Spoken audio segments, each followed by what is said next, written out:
Olá pessoal, hoje a gente está começando uma nova etapa aqui na minha relação com a população de Jaguariúna. Tem muita gente interessante aqui na cidade. O que nós vamos fazer? Nós vamos começar uns bate-papos com essas pessoas interessantes. E uma pessoa muito interessante que eu quis chamar aqui, inclusive para estrear essa série, é a Carolina Ruedas, que além de ser minha amiga, ela é professora e é uma jovem escritora. E a gente queria conversar um pouquinho sobre isso. Bem-vinda, Carol. Eu queria te agradecer primeiro pelo convite, fiquei muito feliz.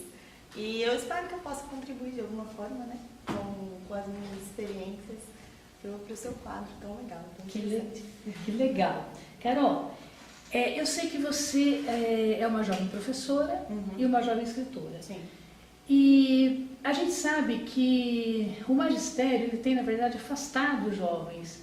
A gente não vê muita gente interessada em ser professor, né? Toda essa estrutura tem feito com que você seja quase uma espécie de extinção dos professores. Eu fico muito feliz de ver você assumindo essa profissão. Você podia falar um pouquinho para a gente dessa sua prática no magistério? E por que você entrou e tal? Para ser sincera, na verdade eu fui atrás de fazer letras porque eu gostava muito de escrever. Então a minha primeira opção não foi por querer dar aula, eu nunca tive essa pretensão de ser professora quando eu estava na escola. A minha mãe é professora, grande parte da minha família. Minha amiga também, eu gosto muito dela. Grande parte da minha família é professora e eu tinha em mente, na verdade, na minha adolescência, que eu não queria ser professora, porque eu não queria seguir o espaço da família. Por gostar muito de escrever, tanto que o primeiro livro que eu escrevi, eu estava na escola, eu tinha 16 anos, eu resolvi prestar letras na Unicamp porque era o lugar na região, nas faculdades públicas, que tinha mais a ver. Não tinha jornalismo, eu gostava muito de jornalismo na época. Na Unicamp não tinha jornalismo, não tem ainda. Não tem ainda. E aí eu decidi prestar letras por isso, por afinidade mesmo. Entendi. Durante a faculdade, nos primeiros anos eu também não pensava em dar aula.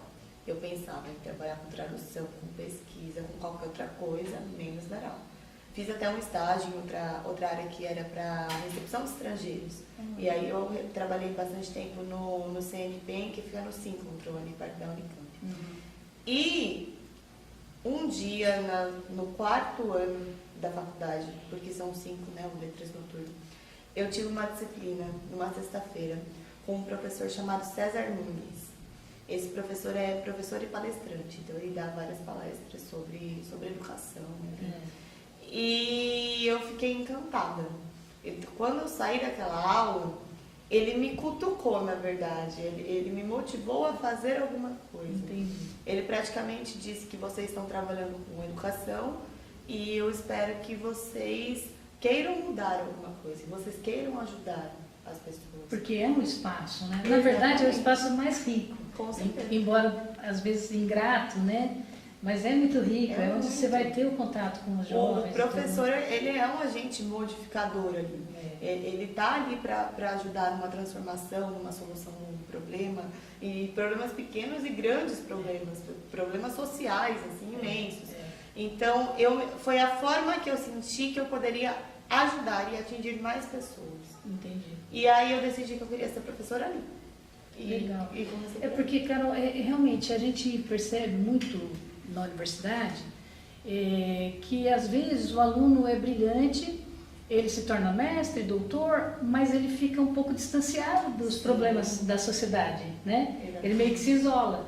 Então eu acho isso muito legal, esse start que você teve aí de chegar perto dos alunos e tal. E tá sendo legal? Tá, eu gosto muito. Eu comecei com educação infantil, né, dando aula de línguas, na verdade, porque eu fiz letras e dava aula de inglês.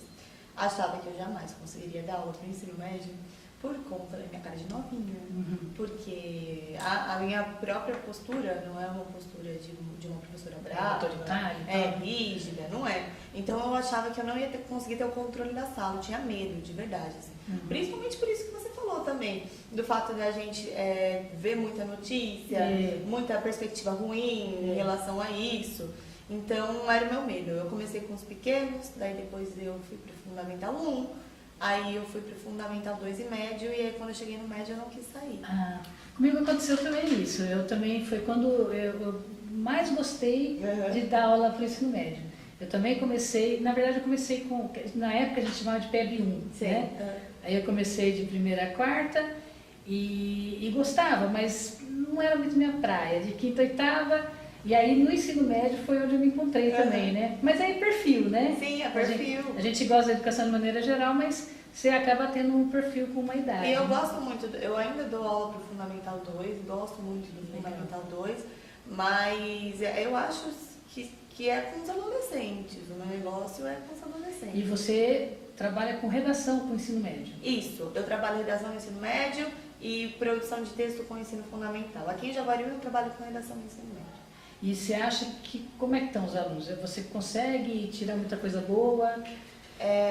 Eu acho que a gente está numa era muito tecnológica, né? Quando eu me formei em 2008 no ensino médio, a gente não tinha tantos avanços em relação ao smartphone, a redes sociais. Mesmo para você que é jovem? Mesmo para mim. Assim, tem um pequeno abismo, vamos dizer, tem pelo menos uma vala. Com né? certeza, e eu digo para eles que foi muito rápido essa evolução, porque lógico, eu ficava muito tempo na internet, no computador, mas hoje em dia os próprios alunos não passam tanto tempo no computador. Eles fazem tudo pelo celular, eles montam trabalhos no PowerPoint pelo celular. Então, mudou, né? Se o professor não... E às vezes os professores mais velhos, que não é seu caso, você é uma professora jovem, mas os professores mais velhos têm uma dificuldade natural também, né? Sim. E aí às vezes eu falo, porque é muito importante que os jovens nesse momento sejam democráticos. Com certeza. Ajudem os adultos Eles nesse têm ponto. que entender, né? Eu sinto isso com os meus filhos, sempre falei para eles, e nem sempre tem paciência, né? E precisa, porque senão os mais velhos vão ficando isolados e o que o mais velho poderia contribuir acaba também não acontecendo, porque não acontece essa interação, né? Os dois acabam tendo aí uma rejeição por conta do conflito, né? De gerações mesmo.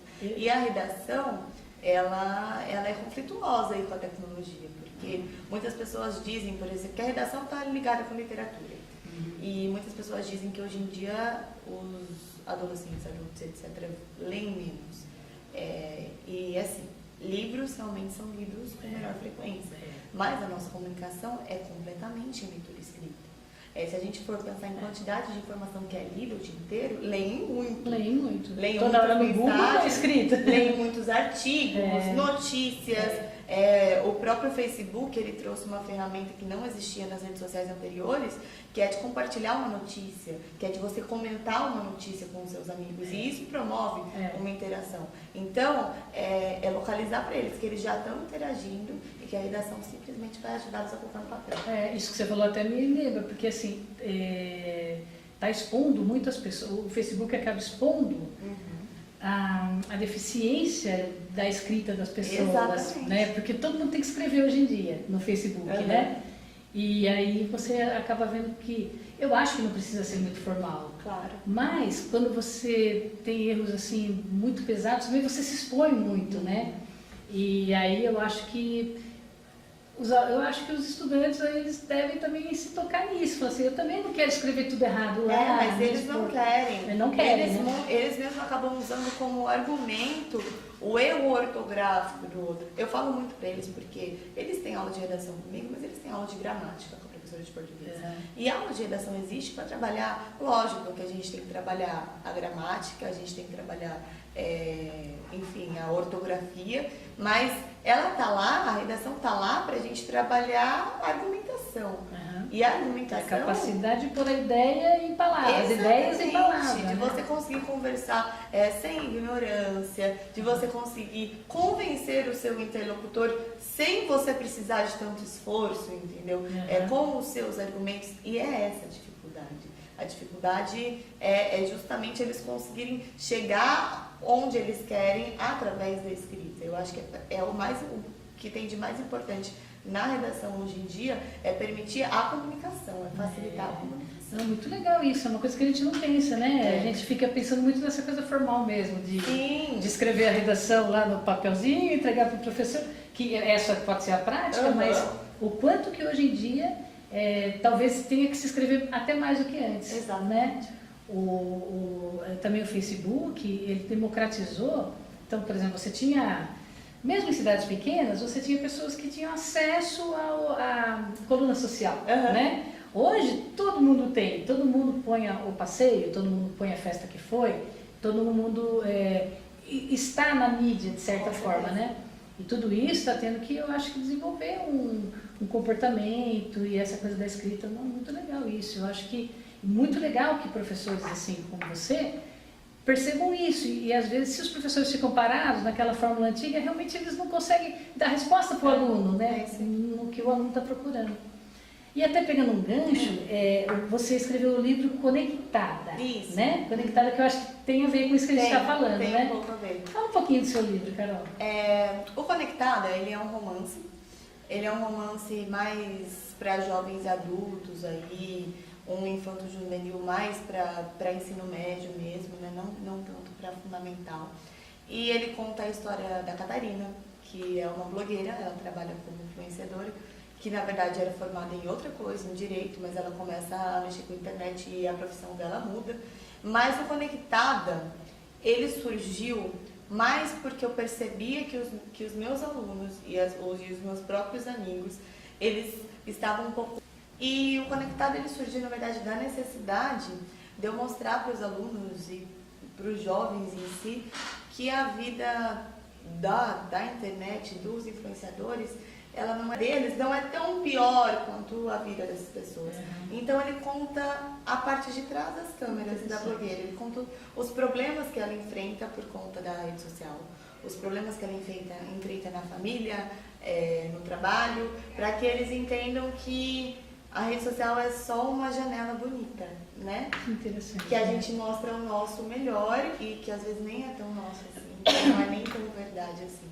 Então, o Conectada veio com essa ideia mesmo, para desmistificar essa ideia de que tudo na internet, que todos esses influenciadores têm as vidas perfeitas, esse glamour mesmo, né? Que vem desses influenciadores. Porque, e a gente tem visto suicídios, né? Tem, né? Uma coisa assim que tem se discutido agora, tem a série da Netflix, né? Você gosta daquela série? Eu gosto, eu assisti. Eu acho que acaba fazendo uma discussão assim, e vai muito por isso que você falou, porque se quando você olha essa janela do Facebook, de outras redes sociais, é só você que, a sua impressão, né? A impressão do jovem principalmente, é só ele que não é assim, e aí acaba causando muitos problemas. Só ele tem problema, só ele não deu certo, só a vida dele não está indo para frente. Isso vale, sei lá, para os meus alunos do ensino médio, mas eu penso também muito em amigos que se formaram e que não conseguiram um emprego logo de cara na área e tiveram muitos problemas em relação a isso. Então, é isso que eu acho que a depressão e, enfim, todos esses problemas que a gente tem hoje em dia está muito ligado, lógico, com a nova maneira de você se mostrar, de você se comunicar. Se por um lado tem aquela parte positiva que a gente falou, de que democratizou e tudo, por outro lado, a gente sabe que a pessoa ela não expõe a parte mais difícil da vida dela, embora algumas pessoas coloquem coisas que você também nem imagina. Às vezes a pessoa expõe cada intimidade. Não há limites, né? Na internet. Você nunca sabe o que você vai encontrar. Mas eu acho que é um problema muito sério, porque para o adolescente, ele também, e como às vezes a distância de conversar com o pai, com a mãe, porque o pai e a mãe não sabem muito como resolver essa questão, porque não foi uma problemática que ele enfrentou. Ele não passou por isso. Eu costumo falar para o meu filho, porque às vezes as pessoas acham que só a geração dela também é a pior, é a que mais sofre. Não tem um pouco isso? Tem essa impressão. E eu falo isso, que eu não acho que essa geração sofra mais do que a minha, que a minha tenha sofrido mais do que a geração anterior. Eu acho que todas as gerações, elas têm esse problema, elas têm esse conflito de idades, né? Tem isso. Mas eles são conflitos que eles se dão com ferramentas, né? Com ferramentas diferentes. E aí você às vezes não consegue muito ajudar o adolescente, porque não foi assim que se apresentou para você, né? Então eu acho que assim, quanto mais se conseguisse conversar, quanto mais se conseguisse um diálogo, então é muito legal esse seu livro. Eu acho que é muito bom isso, eu acho que é um caminho muito legal. Eu espero que ajude, realmente. É uma maneira de eu sair da sala de aula, né? De ajudar além dos meus alunos. Muito legal. Vamos indicar esse livro sim. Acho que o pessoal, né, a moçada e os mais velhos também, acho que é legal para todo mundo, Sim, né, Carol? sim. Todo mundo lê. E assim, é um romance, eu não estou analisando filosoficamente a questão Você social, não é pesado. psicologicamente, não, imagina, é um romance, é uma história, simplesmente uma história retratada para mostrar que não é bem assim. Como é o nome da personagem? Catarina. Catarina. Legal. E falando nisso, né, quer dizer, você faz parte de uma geração de jovens escritores. Como você mesmo falou, livros, as pessoas não têm lido, mas também já faz tempo que as pessoas não liam muitos livros, né? Não é uma coisa muito nova. No Brasil, a gente sabe que esse hábito não é muito arraigado. A gente sabe que na Europa, pelo menos era, né? Mais comum as pessoas lerem mais, mas os países mais novos, né? Brasil, Estados Unidos também não sei se tem muito hábito de ler, né? A gente sabe que a Europa, por ser mais antigo, isso foi muito difundido e parece que permaneceu. Então, eu digo assim, não é tão novo essa coisa de não se ler muito, né? Mas com a internet e tudo, a coisa do livro físico, embora ele não tenha desaparecido como se pensava que fosse desaparecer, o livro físico permaneceu e assim, parece que até ele tá dando uma renascença. É uma sensação minha. Eu acho que ele tem assim, não deu para você substituir pelo tablet, por exemplo, a leitura. Não foi agradável da mesma maneira, né? Então, e aí o livro físico, ele foi assim, foi anunciada a morte dele, só que não veio, né? Parece que ele está resistindo e a gente, sei lá, está até renascendo em algum ponto. Então, quando a gente vê pessoas como você, uma jovem escritora, o que você acha o futuro aí do livro, né? É o seguinte, a gente passou, eu acho que as ferramentas elas não são substituídas, elas são agregadas. Quando a gente tinha rádio e surgiu a televisão não acabou com o rádio, assim como a internet não acabou com a televisão. Não acabou com o cinema. Não acabou com o cinema, exatamente. Eu acho que as pessoas, muda a forma como as pessoas elas se relacionam com essas ferramentas, e foi o que aconteceu com o livro. A minha vontade de escrever na adolescência, ela não veio diretamente do livro, ela veio mais da internet mesmo. Por quê? Porque a escrita na internet ela se manifesta de outras maneiras, a escrita literária. Como eu conheci, foi através das fanfics, que fanfics são histórias escritas por fãs de um determinado filme, livro, uma obra, e eles reescrevem, baseados nessa obra, uma história diferente. As fanfics elas são até um pouco antigas, né, em relação ao que está hoje em dia, porque é mais da época que, sei lá, 2004 foi o boom assim, das fanfics de 2004, 2008. E aí, por ver outras pessoas jovens reescrevendo histórias de uma outra maneira, eu fui influenciada, e não só eu, muitas pessoas, muitos outros jovens. A própria série 50 Tons de Cinza, antes de virar um best-seller e um filme, era uma fanfic. E, se eu não me engano, era até daquele livro Crepúsculo. Então, foi escrito a partir de um fã. Entendi. E isso motivou as pessoas que eram mais jovens a se relacionarem de uma maneira diferente com a literatura. Então, não necessariamente precisa partir de um livro. Nesse caso do Crepúsculo, partiu de um livro. Pode partir de um filme, pode partir de uma novela, pode partir de uma banda. Existiam muitas fanfics sobre bandas, tinha muitas boy bands, e aí criavam-se histórias com os personagens da banda, e as pessoas começaram a escrever. Depois do boom da fanfic, veio o boom dos blogs, né? E os blogs foi quando as pessoas escreviam não histórias, mas eles começaram a postar crônicas, textos, dar as opiniões. E eu acho que a indústria editorial hoje em dia, ela está muito focada nos youtubers, nos blogueiros, na internet.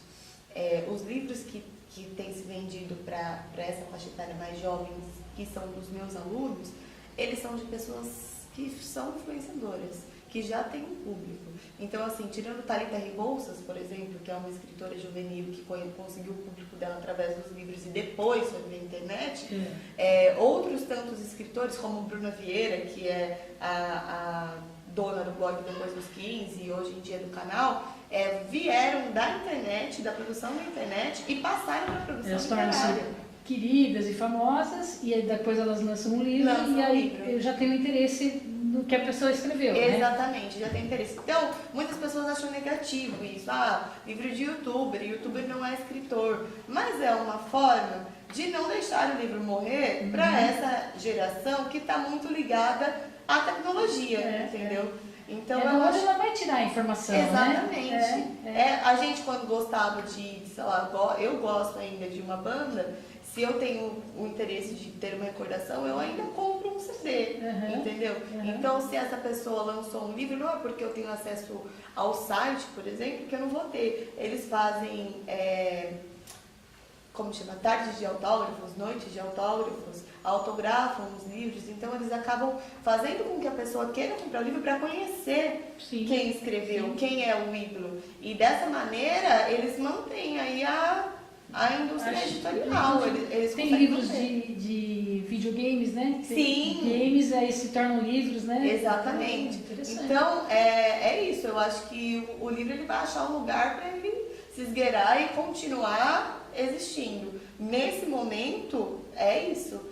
E os próprios livros e os próprios influenciadores, da mesma maneira como eles influenciam pessoas a gravarem vídeos, a criarem canais no YouTube, eles também podem influenciar jovens a escreverem livros, porque tiveram contato com o livro a partir disso. Que legal. É por isso que a gente fala que foi anunciada uma morte, porque as pessoas não conseguiam perceber que outros canais não se abriram. Sim. Né? E se abriram, né? Com certeza. E muito legal isso. Carol, adorei, muito obrigada. Eu quero conversar com você muitas vezes. Eu sei que a gente pode conversar sobre muitos outros temas, muitos outros assuntos, e eu tenho muito interesse. Né? Eu quero te convidar, espero que você esteja disponível para voltar outras vezes. Com certeza. Muito obrigada, querida. Obrigada.